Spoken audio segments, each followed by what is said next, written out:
أما بعد معشر المؤمنين أيتها الأخوات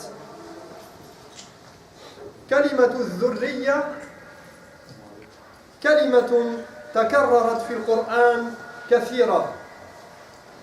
Mes chers frères et sœurs, le mot progéniture, descendance, est un mot qui revient sans cesse dans le Coran. وتكرارها يستدعي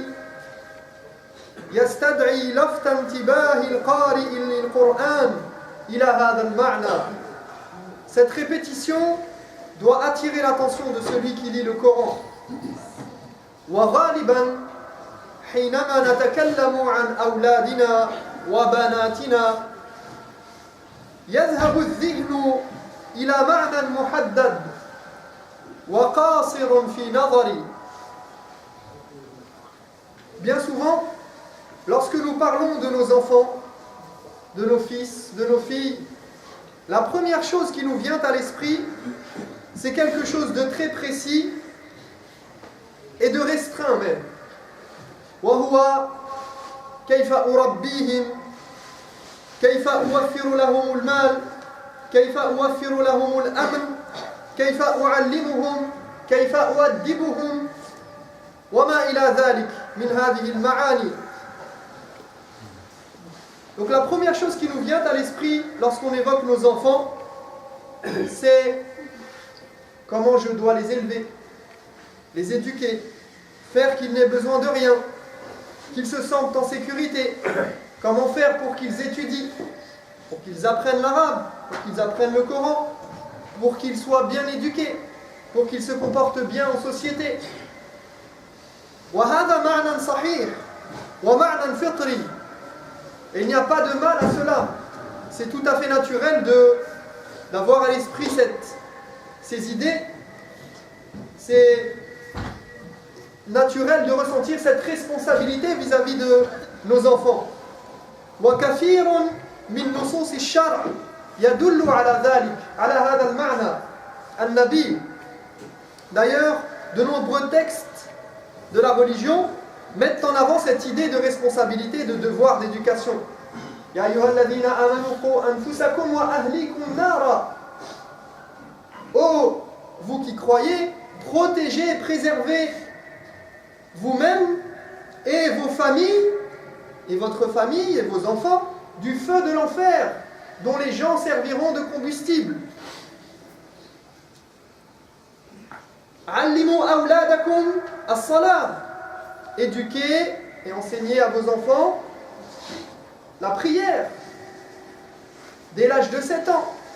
Allimu awladakum al-akhlaq wal-adab. Éduquez vos enfants et enseignez à vos enfants les bonnes manières et les bons comportements. Donc on a des textes qui nous parlent qui vont dans ce sens. ولكن أود أيها الإخوة أود منكم أن تلفتوا أنظاركم الكريمة إلى ما يمكن أن نتعلمه نحن من أولادنا. Seulement ce que j'aimerais que vous fassiez aujourd'hui, c'est d'inverser les choses et de voir ce que nous pouvons nous apprendre de nos enfants. من هذه المهارات التي فطرهم الله عليها. Ce que nous pouvons tirer des compétences et des qualités avec lesquelles Allah les a créés. Car Allah, il crée l'être humain avec des prédispositions naturelles, avec des capacités, avec des compétences.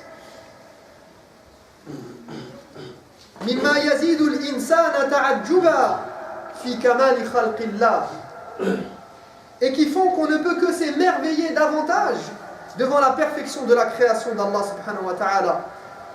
وكيف تتغير فطرة بعض الناس حينما تكبر أجسامهم تقصر مهاراتهم وكان الواجب أن تنمو مع نمو أجسادهم. Et regardez comment la nature de certaines personnes change au fur et à mesure qu'ils grandissent et comment ils perdent en compétences et capacités alors qu'ils devraient au contraire gagner à mesure qu'ils évoluent dans la vie. Donc on part avec un capital, avec des compétences, avec des capacités que l'on retrouve chez nos enfants, et malheureusement, petit à petit, on perd ses capacités.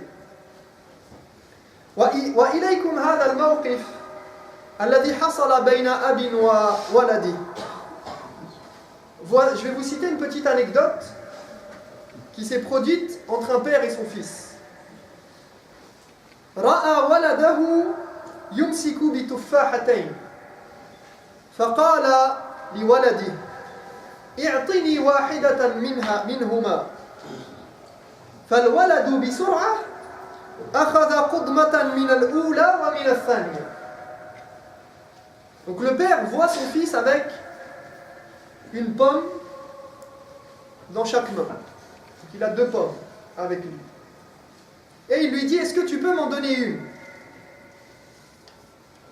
Et ni une ni deux, l'enfant, qu'est-ce qu'il fait? Il croque un bout là et un bout là, dans chacune des pommes. فقال له والده معلما مؤدبا مربيا أعطاه محاضرة طويلة في الإيثار واحترام الوالد وما إلى ذلك والولد ساكت. Alors le père, en bon éducateur qu'il est, qui veut apprendre à son fils la vie, se met à le sermonner et lui fait tout un discours sur le partage, sur le respect des parents, sur comment il faut se comporter, etc. Et l'enfant reste muet. فلما انتهى قال يا أبتي ما فعلت هذا إلا لسبب.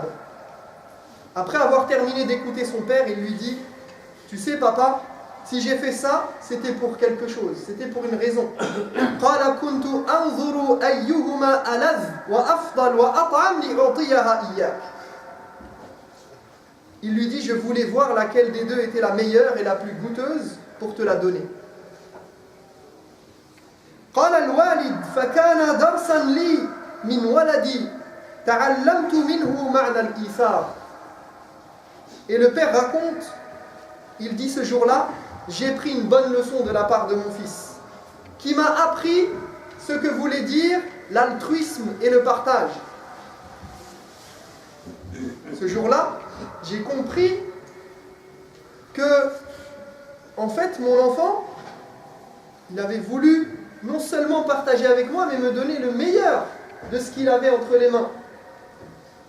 ومعنى آخر تعلمت منه ألا أفتح فمي قبل أن أستفصل. Une autre chose que j'ai apprise, c'est de ne pas ouvrir ma bouche, de ne pas parler avant d'avoir demandé des précisions.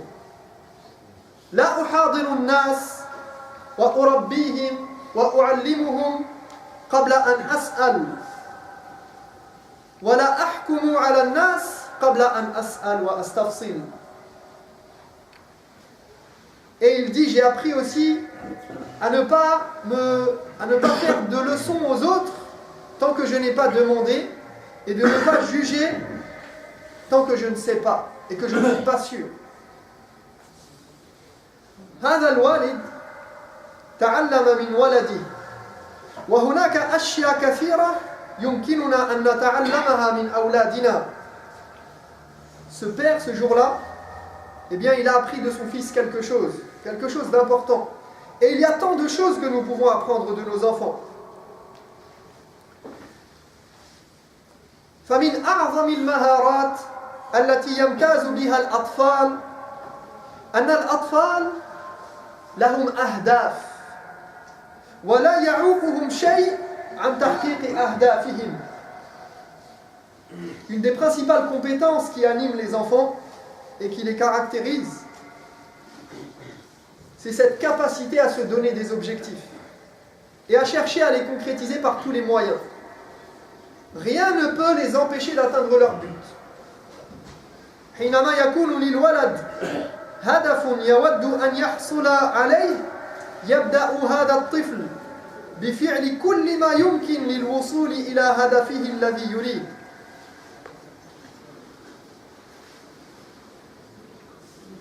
ويحاول مرة بعد مرة بعد مرة وحتى لو فشل يعتبر هذا الفشل طريق للتعلم.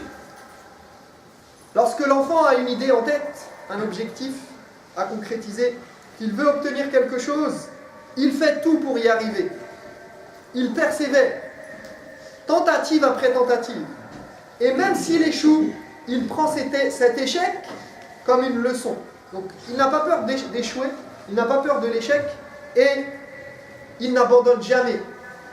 S'il a quelque chose en tête, il essaye, il réessaye et il va mettre ceci comme un objectif. Peu importe l'objectif, peu importe la noblesse de cet objectif ou la grandeur ou la difficulté pour l'atteindre.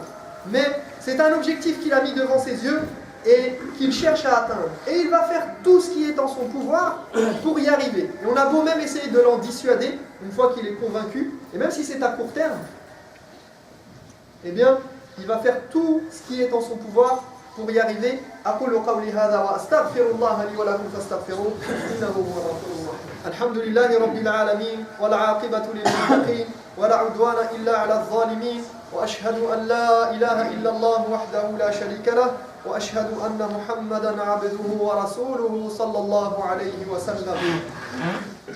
أيها الإخوة أيتها الأخوات، إن مسألة تحديد الأهداف في الحياة مسألة ضرورية للنجاح في الحياة. Mes chers frères et sœurs, se donner des objectifs dans la vie est une des clés de la réussite. كثير من الناس حتى علاقتهم بربهم ليست لها أهداف واضحة. Beaucoup de personnes, même dans leur relation avec leur Seigneur, n'ont aucun but clairement défini. مثلا لو قال قائل أريد أن أحسن علاقتي بالقرآن، نقول له ماذا تعني بالضبط؟ ماذا تعني بهذا السؤال؟ ماذا تريد؟ ما هو هدفك؟ Par exemple, quelqu'un demande un conseil et dit j'aimerais bien améliorer mon lien avec le Coran. J'aimerais bien me rapprocher d'Allah à travers la lecture du Coran et lire plus. Mais qu'est-ce que cela veut dire? Sois plus précis. Quel est ton but exactement? N'aie pas des questions comme ça et des objectifs qui sont flous. C'est quoi ton but? J'ai envie de rentrer au paradis. Ah, non. Tout le monde. Mais concrètement, ça t'amène à faire quoi? اسأل نفسك الآن علاقتك بالقرآن هل لك أهداف واضحة؟ Pose-toi la question par rapport à ta relation au Coran. Est-ce que tu as des objectifs précis? كم تريد أن تقرأ كل يوم؟ كم ختمة تريد أن تنجز في السنة؟ هل تريد أن تعرف تفسير القرآن؟ ما هو الكتاب الذي سوف تقرأه لفهم كلام الله ومراد الله؟ Combien de pages voudrais-tu lire par jour? Combien de fois voudrais-tu terminer le Coran dans l'année? Est-ce que tu veux connaître ce que signifient les versets d'Allah subhanahu wa ta'ala? Quel livre envisages-tu de lire pour mieux comprendre la parole d'Allah et ce qu'il attend de toi? هل ستجعل درسا مثلا على النت أو في المسجد أو مع الإمام لتتعلم كيف تقرأ وكيف تفهم؟ Est-ce que tu vas consacrer un temps précis dans la semaine pour assister à un cours par internet, à la mosquée, avec l'imam, pour apprendre à lire le Coran, pour mieux le comprendre? لا يوجد وضوح، لا توجد لنا أهداف حقيقية. Nous n'avons pas d'objectifs clairs et définis et concrets. أنا الآن مثلا ما هي أهدافي مع الصلاة؟ منذ كم سنة وأنت توتر ركعة أو ثلاث؟ هل فكرت في أن تزيد في عدد الركعات؟ أن تقوم أكثر من الليل؟ Quels sont par exemple mes objectifs concernant la prière? Depuis combien de temps tu pries al-witr? Une raka'a ou bien 3 raka'at? Et tu n'as jamais pensé ou eu comme objectif d'augmenter le nombre de raka'at, de prier un petit peu plus la nuit ou de rajouter quelque chose? هل لك أهداف واضحة حتى في الأمور الدينية فضلا عن هذا في الأمور الدنيوية في قضاياك المالية في قضاياك الأسرية ماذا تريد أن تصل إليه؟ Est-ce que tu as des buts définis, même religieux, sans parler des affaires mondaines, au niveau de ton argent, de ta famille? Qu'est-ce que tu veux accomplir? Quels sont tes objectifs? Est-ce que tu as réfléchi à développer certaines de tes compétences? Est-ce que nous avons des buts précis? Non. وهذا على صعيد الأفراد والجمعيات والمجتمعات. Et ceci est aussi valable à l'échelle individuelle que collective, qu'il s'agisse d'une association, d'une mosquée, d'une école. Quels sont les buts? Quels sont les objectifs? Alors bien sûr ici l'idée n'est pas de... On n'est pas dans une entreprise, on ne parle pas de productivité. On n'est pas en train de chercher à produire, non. Il ne s'agit pas de cela. Mais il s'agit d'avoir certains objectifs et certaines choses devant nos yeux pour pouvoir concrétiser quelque chose. À chacun des niveaux de notre vie.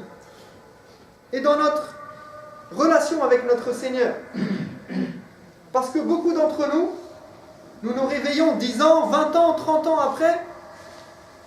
Et quand on fait le bilan, alhamdoulilah, il y a des choses qui sont positives, mais je ne dis pas ça pour nous accabler. Et... Non, loin de là. Mais qu'est-ce qu'on a vraiment accompli? Est-ce qu'on n'aurait pas accompli plus de choses et on n'aurait pas développé plus notre relation avec Allah, avec le Coran, avec les sciences religieuses, si on avait eu quelques buts qu'on se fixe, même si on ne les atteint pas? Ma'lish. Encore une fois, on n'est pas dans le... On ne cherche pas le résultat.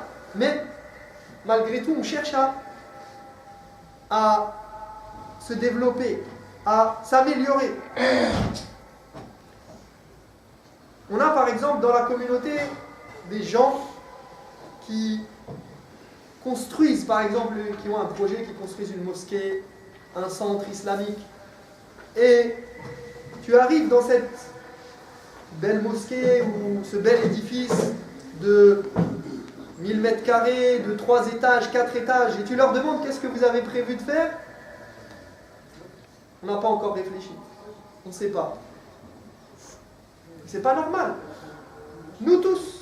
Et je sais que c'est pas facile, parce qu'on a été éduqués et on a cette tendance à nous laisser porter par le vent, porter par ce qui se fait, ce qui se passe. On verra. هناك فرق كبير بين أن تقودك أحلامك وأن تقودك مشاكلك. فرق كبير أن تصبح تنظر إلى حلمك وتصبح تنظر إلى مشاكلك. Vous savez, il y a une grande différence entre une personne qui se lève le matin et qui regarde ses objectifs, ce qu'elle va accomplir et ce qu'elle a envie de faire, et une autre qui ne voit que ses problèmes, qui se lève et qui est déjà partie perdante.